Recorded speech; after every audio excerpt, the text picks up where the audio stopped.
आज की इस वीडियो का टॉपिक है associate to subsidiary company acquisition. इस वीडियो में हम जानेंगे कि कोई भी कंपनी किस तरह से एसोसिएट से सब्सिडरी कंपनी बनती है और उसके लिए कंपनी क्या अकाउंटिंग ट्रीटमेंट करती है, इसको हम जानेंगे। तो सबसे पहले तो ये जानना जरूरी है कि एसोसिएट और सब्सिडरी कंपनी क्या होती हैं। अगर एसोसिएट कंपनी की बात की जाए तो एसोसिएट कंपनी ऐसी कंपनी होती है जिसमें किसी दूसरी कंपनी की इन्वेस्टमेंट 20% से लेकर 50% तक हो। मतलब ऐसे कंपनी जिसमें 20% से 50% तक किसी दूसरी कंपनी की इन्वेस्टमेंट हो, उसे कहा जाता है एसोसिएट कंपनी या एसोसिएट। इसी तरह से अगर सब्सिडरी कंपनी की बात की जाए तो सब्सिडरी कंपनी ऐसी कंपनी होती है जिसमें किसी दूसरी कंपनी की शेयर होल्डिंग जो है वो 50% से अबव हो। तो अगर 50% से अबव शेयर होल्डिंग होगी तो उसे हम कहेंगे सब्सिडरी। अगर 50% से कम और 20% से ज्यादा होगी तो उसे हम कहेंगे एसोसिएट। यहां तक हमने जान लिया कि एसोसिएट और सब्सिडरी कंपनी क्या होती हैं। अब अगर बात की जाए कि एसोसिएट से सब्सिडरी कंपनी क्यों बनती है, तो जब जिस कंपनी ने इन्वेस्टमेंट की होती है एसोसिएट कंपनी में, अगर वो ज्यादा इन्वेस्टमेंट करना चाहे तो उस केस में अगर इस कंपनी का एसोसिएट कंपनी का रिटर्न अच्छा है तो वो सबसे इसी कंपनी को सब्सिडरी कंपनी में कन्वर्ट करेगी।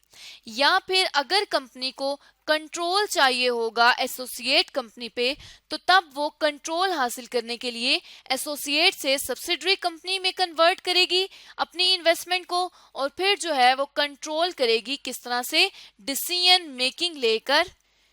क्योंकि सब्सिडरी कंपनी पर कंट्रोल होता है पेरेंट कंपनी का, इसलिए जब वो सब्सिडरी बन जाएगी तो पेरेंट का कंट्रोल आ जाएगा। वो कंपनी के रिटर्न्स को अपनी डिसीजन मेकिंग के इवज चेंज कर सकती है। या फिर तीसरी जो मेन रीजन है वो ये है कि कंपनी जो है वो एक्वायर करना चाहती है सब्सिडरी को इन स्टेजेस। मतलब पहले वो एसोसिएट बनाएगी, 50% तक शेयर लेगी, उसके बाद शेयर को बढ़ाकर सब्सिडरी में कन्वर्ट करेगी। तो मतलब वो स्टेप बाय स्टेप सब्सिडरी की तरफ जा रही है। तो जब company step by step in stages में कंट्रोल हासिल करना चाहेगी तब कंपनी एसोसिएट से सब्सिडरी में अपनी इन्वेस्टमेंट को कन्वर्ट करेगी। अब इसी कंसेप्ट को अगर हम एक एग्जांपल के थ्रू समझें तो लेट्स सपोज एक कंपनी है एबीसी कंपनी और दूसरी कंपनी है XYZ कंपनी। हम ये कह देते हैं कि एबीसी कंपनी की XYZ कंपनी में जितनी इन्वेस्टमेंट है वो है 30%। मतलब 30% शेयर जो है XYZ का वो एबीसी कंपनी के पास है। लेकिन अब एबीसी कंपनी क्या करती है, एबीसी कंपनी चाहती है कि वो इसमें अपना इंटरेस्ट बढ़ा दे। अब जो है अगर ये 30% की इन्वेस्टमेंट है तो मतलब XYZ कंपनी जो है वो एबीसी कंपनी की एसोसिएट कंपनी है। अब यहाँ पर 30% शेयर तक एसोसिएट कंपनी क्यों है, क्योंकि एसोसिएट के लिए हमने देखा कि 20% से 50% के दरमियान शेयर होल्डिंग होनी चाहिए। तो यहाँ पे 30% शेयर होल्डिंग है, तो XYZ कंपनी जो है वो एसोसिएट हो गई एबीसी के लिए। लेकिन अब एबीसी जो है वो मजीद 30% की इन्वेस्टमेंट कर देती है, मोर इन्वेस्टमेंट कर देती है 30% की। तो अब अगर टोटल इन्वेस्टमेंट देखी जाए तो टोटल जो शेयर है इन्वेस्टमेंट का वो बनता है 30% प्लस 30% इज इक्वल टू 60%। मतलब पहले 30% था तो एसोसिएट थी, अब 30% से 60% पर चला गया है। तो अगर 60% को देखें तो जब कंपनी का शेयर मोर देन 50% होता है तो वो कंपनी सब्सिडरी कंपनी होती है। अब यहाँ पे पहले शेयर 30 था, जब 60 हो गया तो इसका ये मतलब है कि XYZ कंपनी जो है वो एबीसी कंपनी की सब्सिडरी कंपनी है। अब जब कंपनी सब्सिडरी कंपनी बन जाएगी तो एबीसी को कंट्रोल मिल जाएगा XYZ पर। मतलब एबीसी XYZ के लिए डिसीजन मेकिंग कर सकती है और उसके रिटर्न को चेंज कर सकती है। तो पहला जो चेंज आ गया एसोसिएट से सब्सिडरी में कन्वर्ट करने का, वो आ गया कंट्रोल का, कि एबीसी को एक्सवाईजी पर कंट्रोल मिल जाएगा जबकि एसोसिएट कंपनी पर कंट्रोल नहीं होता। दूसरा जो मेजर चेंज आएगा वो ये आएगा कि अब ये दोनों कंपनीज मिलकर ग्रुप बन जाएंगी, क्योंकि जब सब्सिडरी होती है तो फिर वो ग्रुप बन जाती है, क्योंकि उसके पास पेरेंट और सब्सिडरी दोनों कंपनी आती है। अब जिस कंपनी ने एक्वायर की हुई है सब्सिडरी, उस कंपनी को कहा जाता है पेरेंट कंपनी, और जिस कंपनी में इन्वेस्टमेंट की होती है पेरेंट ने, उस कंपनी को कहा जाता है सब्सिडरी कंपनी। अब हम दूसरा जो मेजर चेंज डिस्कस कर रहे थे वो थे कंसोलिडेटेड फाइनेंशियल स्टेटमेंट्स का। कंसोलिडेटेड फाइनेंशियल स्टेटमेंट्स जिस तरह हम अपनी पिछली वीडियोस में भी बनाते आए हैं, इसी तरह से ये स्टेटमेंट बनेगी।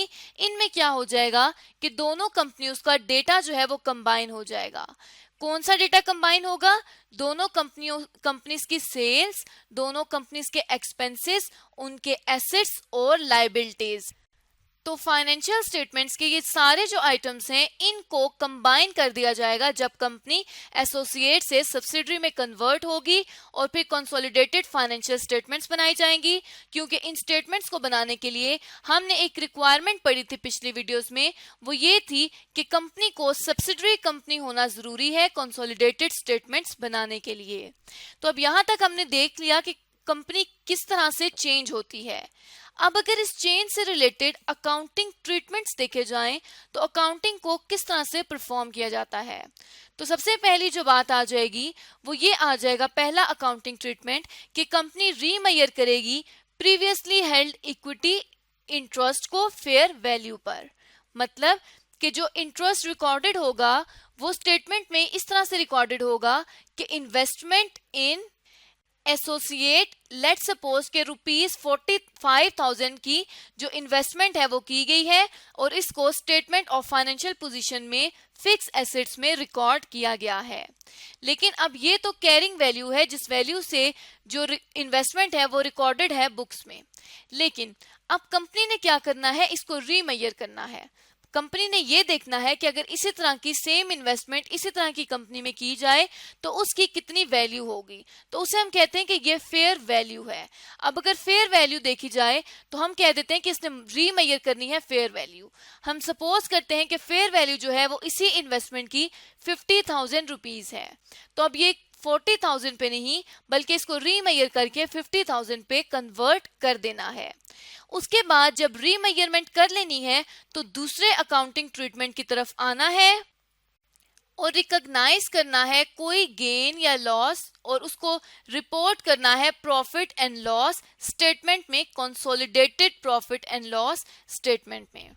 अब यहाँ पे किस तरह से कि हमने अगर देखा कि जो फेयर वैल्यू है वो 50,000 है, लेकिन जो कैरिंग वैल्यू है वो कम है 45,000, तो इनके दरमियान में एक डिफरेंस आ रहा है 5,000 रुपीज का, जिसको हम कह देंगे कि ये प्रॉफिट है। प्रॉफिट क्यों है? क्योंकि बुक्स में रिकॉर्ड हुई है 45,000 से इन्वेस्टमेंट, जबकि एक्चुअली मार्केट में इसकी वैल्यू, इसकी फेयर वैल्यू जो है वो ज्यादा है। तो जब भी फेयर वैल्यू ज्यादा होगी कैरिंग वैल्यू से, तो इसका ये मतलब है कि प्रॉफिट या गेन जो है वो अराइज होगा। लेकिन अगर फेयर वैल्यू जो है वो कम होगी कैरिंग वैल्यू से, तो उस सूरत में लॉस को रिकॉग्नाइज करेंगे। वो किस तरह से कि लेट्स सपोज अब फेयर वैल्यू 50,000 की बजाय 40,000 रुपीज की है और कैरिंग वैल्यू जो है वो 45,000 रुपीज की है। तो अब ये जो डिफरेंस आएगा 5,000 का, ये नेगेटिव डिफरेंस आएगा, जिसे हम कह देंगे कि ये लॉस है। तो इसको प्रॉफिट एंड लॉस स्टेटमेंट में रिकॉर्ड करना है। दूसरा अकाउंटिंग ट्रीटमेंट ये होगा। अब अगर तीसरे अकाउंटिंग ट्रीटमेंट की तरफ आए तो ये मेन अकाउंटिंग ट्रीटमेंट है जो कि कंसोलिडेशन के वक्त किया जाता है। जब कंपनी दूसरी कंपनी को एक्वायर करके सब्सिडरी बनाती है तब उसकी गुडविल जो है वो कैलकुलेट की जाती है, क्योंकि हमने हमेशा ये सीखा है कि इंटरनली जनरेटेड गुडविल को नहीं बल्कि परचेज्ड गुडविल को रिकॉर्ड किया जाता है। तो जब कंपनी एसोसिएट से सब्सिडरी बनेगी तो इसका मतलब है कि कंपनी ने कंट्रोल हासिल किया है, कंपनी ने एक्विजिशन की है दूसरी कंपनी की। तो उस सूरत में कंपनी गुडविल को कैलकुलेट करेगी और गुडविल को उसी मेथड के थ्रू कैलकुलेट किया जाएगा जो कि हमने प्रीवियस वीडियोस में पढ़ी है। गुडविल वो गुड रेपुटेशन होती है बिजनेस की जो कि वो इतने सालों में अर्न करती है। दूसरी जो बात आई है वो आई है एनसीआई की। अब एनसीआई क्या है? जिस तरह हमने देखा कि जब कंपनी सब्सिडरी कंपनी बन गई है तो उस कितने परसेंट से बनी है? 60% शेयर होल्डिंग से। अब यहाँ पे 100% में से 60% पर कंट्रोल है पेरेंट कंपनी का, लेकिन जो रिमेनिंग 40% का शेयर है उस पर पेरेंट कंपनी का कंट्रोल नहीं है। तो जिस हिस्से में, जिस परसेंटेज ऑफ शेयर होल्डिंग में कंपनी का कंट्रोल नहीं होगा उसे हम नॉन कंट्रोलिंग इंटरेस्ट या एनसीआई कहेंगे। तो यहाँ पर फिर जब एनसीआई हमारे पास आएगा तो इससे रिलेटेड हमने वैल्यू भी कैलकुलेट करनी है और एनसीआई को हमेशा फेयर वैल्यू पर रिकॉर्ड करना है। और अब इस एनसीआई और गुडविल को स्टेटमेंट ऑफ फाइनेंशियल पोजीशन में रिकॉर्ड किया जाएगा जब उनकी कंसोलिडेटेड स्टेटमेंट बनेगी तब। तो अब इसको गुडविल और एनसीआई को एसोसिएट्स जब सब्सिडरी में कन्वर्ट करेंगे तो किस तरह से कैलकुलेट करेंगे उसको हम पिछली वीडियोस में भी सीख चुके हैं और आने वाली वीडियो में हम एक प्रॉब्लम को सॉल्व करके इस पूरे कंसेप्ट को सीखेंगे। तो इस तरह से आज की इस वीडियो में हमने जाना कि कोई भी ऑर्गेनाइजेशन जब अपनी इन्वेस्टमेंट को एसोसिएट से सब्सिडरी में कन्वर्ट करता है तो उसके लिए कौन कौन से अकाउंटिंग ट्रीटमेंट्स करता है।